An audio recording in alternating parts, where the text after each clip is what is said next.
আল্লাহ নবী সামনে থেকে দাঁড়িয়ে গেলেন।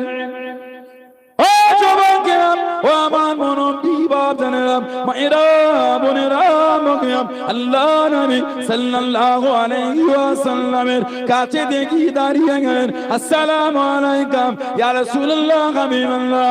আল্লাহ পাকের নবী, আমি আবু বসির মক্কা শরীফ থেকে চলে এসেছি।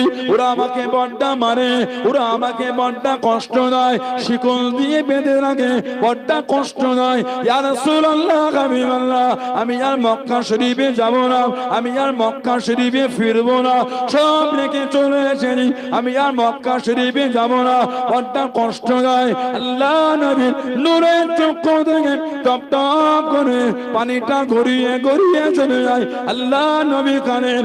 ও যুবকেরা, হযরত আবু বসির ওখানে ইতিমধ্যে দুটো মক্কা শরীফের খোরাস আল্লাহ নবী সাল্লাল্লাহু আলাইহি ওয়াসাল্লামের কাছে দেখি দাঁড়িয়ে গেলেন। ও হযরত মুহাম্মদ সাল্লাল্লাহু আলাইহি ওয়াসাল্লাম, আপনি যে জবান দিয়েছেন, আপনি যে ওয়াদা করেছেন মক্কা শরীফের কেউ চলে গেলে আপনি তাকে ফিরিয়ে দেবেন, আপনি তাকে পাঠিয়ে দেবেন। আবু বসির মক্কা শরীফ থেকে চলে এলো, আপনি তাকে আমাদের কাছে পাঠিয়ে দেন, আপনি তাকে আমাদের কাছে ফিরিয়ে দেন। আল্লাহ নবী নূরের চক্ষু থেকে টপ টপ করে পানিটা গড়িয়ে গড়িয়ে চলে যায়। হযরত আবু বসির কাঁদেন, ইয়া রাসূলুল্লাহ, হাবিবাল্লাহ, আল্লাহ পাকের নবী, হুজুর আমি আর মক্কা শরীফে যাব না, সব রেখে চলে এসেছি, আমি আর মক্কা শরীফে ফিরবো না। এরা আমাকে বড্ডা কষ্ট দেয়, এরা আমাকে বড্ডা মারে। আমি আবু বসির চেন দিয়ে আমাকে বেঁধে রাখে। আল্লাহ নবী চোখ ভরা পানি কেঁদে কেঁদে জানিয়ে দেন, ও বাবা আবু বসির, চলে যাও, চলে যাও, আমি নবী তোমায় রাখতে পারবো না, আমি নবী তোমায় জায়গা দিতে পারবো না, চলে যাও, চলে যাও, আমি নবী তোমায় রাখতে পারবো না। ইয়া রাসূলুল্লাহ, হাবিবাল্লাহ, আল্লাহ পাকের নবী, হুজুর আমি যাব বলে আসি নাই, এরা আমাকে বড্ডা মারে, এরা আমাকে বড্ডা কষ্ট দেয়, হুজুর আমি আর মক্কা শরীফে ফিরবো না, আপনার দরবারে থাকবো মনে চলে এসেছি।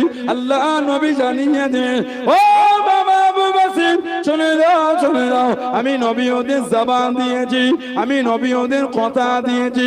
হযরত আবু বসির রাদিয়াল্লাহু তাআলা আনহু কাঁদতে কাঁদতে আগিয়ে যায়, আবার দাঁড়িয়ে গিয়ে আল্লাহ নবী নূরের মুখের দিকে তাকিয়ে তাকিয়ে চোখ ভরা পানির কাঁদে।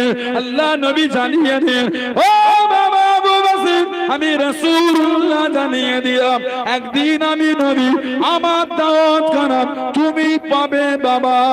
জোরে বলুন সুবহান, আর একটু জোরে বলুন সুবহান। খালি হুজুরের দরবারে এসে দাঁড়িয়েছে, হুজুরকে দুটো কষ্টের কথা বলেছেন, এর মধ্যে দুজন কুরাইশ হাজির, আপনি কিন্তু জবান দিয়েছেন মক্কা শরীফের কেউ এলে আপনি তাকে রাখবেন না, ফিরিয়ে দেবেন, এই কিন্তু আমাদের মক্কা শরীফের লোক। হুজুর বলতে চলে যাও। হুজুর আমি এই এসেছি, হুজুর যাব বলে আসিনি, থাকবো বলে এসেছি।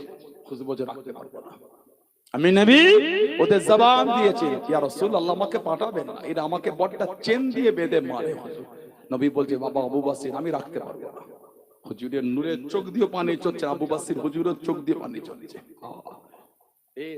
চলে গেল, আবার হুজুরের দিকে তাকিয়ে কাঁদছেন।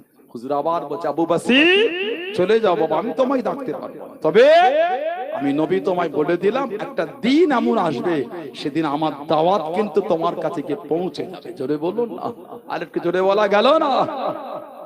টুক টুক টুক টুক করে কাঁদতে কাঁদতে বার হয়ে যায়, যে হুজুরের চোখের আড়াল হইতে হুজুর কাঁদতে কাঁদতে জমিনে বসে গেলেন। হুজুর এত কাঁদছেন, সাহাবারা বলে, হুজুর আমরা আমাদের ভাইকে আটকাতে পারলাম না।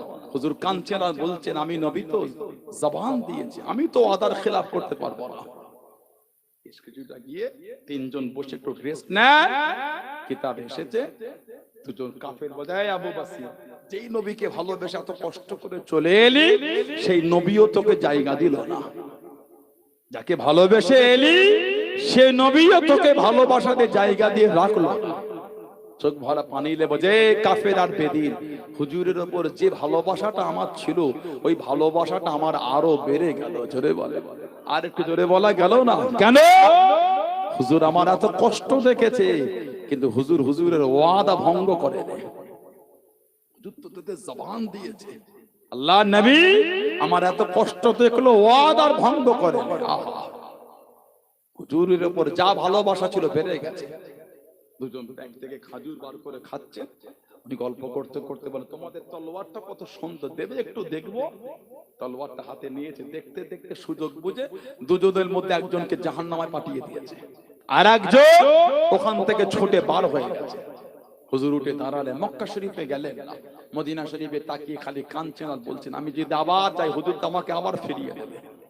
হুজুর হুজুরের ওয়াদা ভঙ্গ করবে না, আমার নবী ওয়াদার উপরে মজবুত। হেঁটে হেঁটে হেঁটে হেঁটে একটা জঙ্গল মতন দেখে হুজুর ওইখানে রয়ে গেলেন। বলুন না সুবহানাল্লাহ।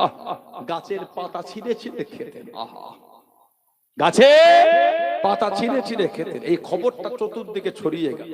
মক্কা শরীফে কেউ মুসলমান হলে আর হুজুরের দরবারে যেত না, ওনার কাছে এসে জড়ো হতো। 300 জন সাহাবার কাফেলা হয়ে গেছিল।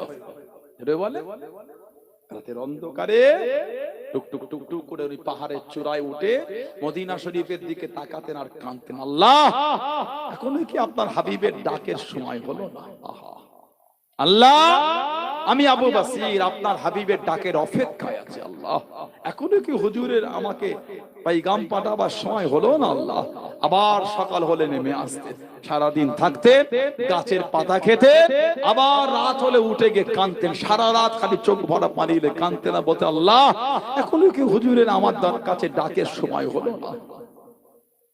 কিতাবে এসেছে ওই রাস্তা থেকে ওই মক্কার কুরাইশরা ব্যবসায় যাওয়া বন্ধ করে দিয়েছিল। আমাদের নবীকে চিঠি লিখলেন, আয় হযরত মুহাম্মদ সাল্লাল্লাহু আলাইহি সাল্লাম, আমরা ব্যবসায়ী যাই, ওরা আমাদের পথ আটকায়, ওদের বলে দেন আমরা ওদের করে আর ধরবো না, ওরা যেখানে ইচ্ছা যাক, তবে আমাদের পথ না আটকায়। হুজুর চিঠি পাঠালেন, খবরদার তোমরা ওদের আটকাও, ছেড়ে দাও, ওদের ব্যবসা করতে দাও। হযরত আবু বসির রাদিয়াল্লাহু তাআলা বিমারে পড়ে গেলেন, বিছানা শয্যাশায়ী হয়ে গেছেন। আহা, সাহাবারা বলতে, আয় আবু বসির তুমি যে বলতে আল্লাহ নবী দাওয়াত পাঠাবে, এখনো তো এলো না। উনি বিছানায় শুয়ে শুয়ে বলতেন, হুজুর যখন বলে